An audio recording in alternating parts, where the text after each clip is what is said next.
Is a load carrying or a logistic vehicle, and again, very, very important from the military's point of view, because if you haven't got fuel, if you haven't got spare parts, or if you haven't got ammunition, your tanks won't go anywhere. And it's something that we perhaps tend to forget about with the military, is that a tank is not like your car. It's an obvious thing to say, but a tank takes an enormous amount of time and energy to keep going. And to keep it going, you need supply vehicles like this one coming on now. On average, it can take 10 hours maintenance for 1 hour's running of a tank. Now imagine that with your family car, 10 hours working on it before 1 hour's driving down to Tesco's to do the weekly shop. You can understand how resource intensive they are. They are also enormously thirsty. One or two of our bigger tanks that we've got here, one lap round this arena is a gallon of fuel. So if you're going to try and keep that tank going through a battle, you're going to need lots and lots of fuel, lots and lots of ammunition. And your normal supply trucks, they may not be able to make it to you in the same way across the battlefield as on the normal road. And that's why you need a vehicle like this one to try and take those supplies forward. Think of this vehicle. This is like a Ford Transit on tracks.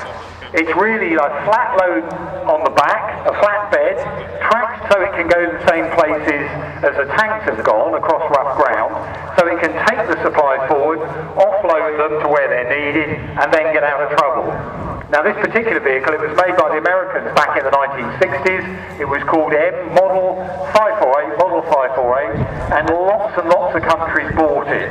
The jazzy paint scheme on this one, this was a Norwegian paint scheme, their camouflage were up in Norway. We were given a number of these vehicles by the British Army when they came out of service, and we put some bus seats in the back of them, so if you fancy having a go what it's like bouncing around on the back of one of these track vehicles, it'll be going from the corner of our arena for the rest of the afternoon. Just health and safety again, I'm afraid you've got to be over a metre tall to have a go in it. But it gives you a bit of an idea what it feels like on one of the vehicles, and it's also a good example, looking at this vehicle, how tracks work. Tracks are like taking your own road with you.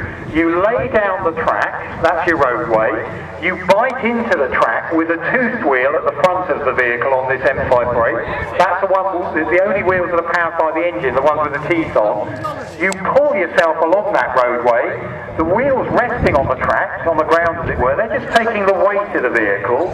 The wheel at the back is just keeping that track nice and tense, so you pick it up behind you, throw it forward again, and pull yourself along it. And the idea there, very simple, is you're spreading the weight out of a big heavy vehicle that if you were just on the wheels on their own, they'd sink into the ground. And that means that track vehicles can get to places that wheeled vehicles just can't get to.